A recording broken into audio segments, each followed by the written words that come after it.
মৌসুমিতা, আর চলে এসেছি আজকে চিরালা পার্ট 2 এর সেকেন্ড পার্ট নিয়ে।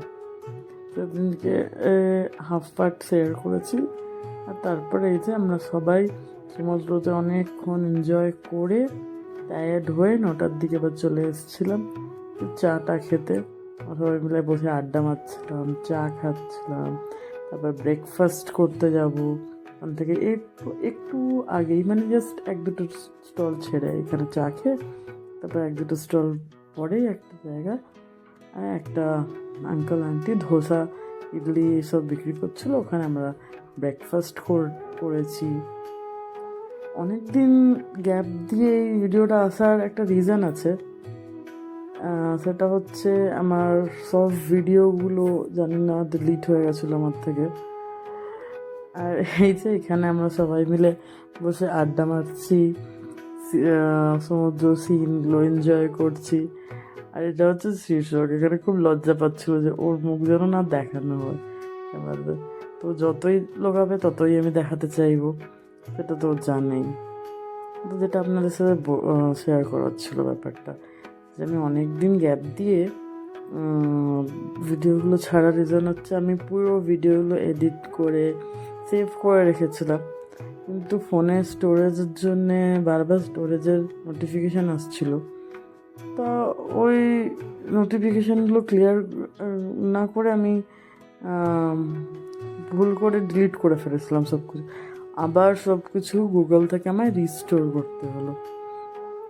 যাই হোক, খুব খারাপ লাগছিল যে এত ভালো ভালো স্মৃতিগুলো কারোর সাথে শেয়ার করতে পারবো না, এতগুলো ভিডিও বানালাম, সবই কি উড়ে যাবে।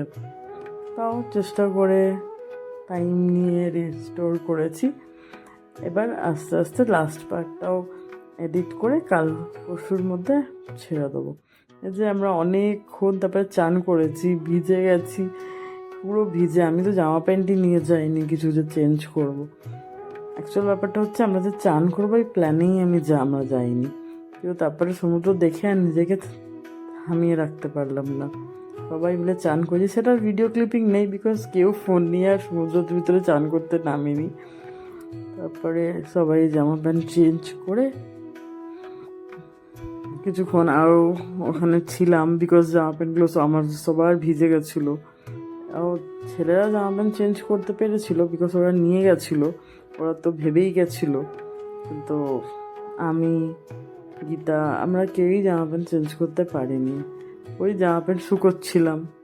এই যে সবাই চান টান করে রেডি হয়ে এবার বেরিয়ে পড়বো একটু কিছু লাঞ্চ করে হোটেলের উদ্দেশ্যে। ওগুলো ছেড়ে যেতেই করছিল না, তাও বাড়িতে যেতেই হবে। তাই রাস্তায় কিছু একটু লাঞ্চ করে আমরা হোটেলে ফিরে যাই। আবার বিকেলে বেরিয়েছিলাম, সেটা আপনাদের সাথে নেক্সট পার্টে নিশ্চয়ই ব্লগটা শেয়ার করবো, আর ওটাই হবে শেষ পার্ট। আর এতদিন সাথে থাকার জন্য, পেছনে রাখার জন্য থ্যাংক ইউ।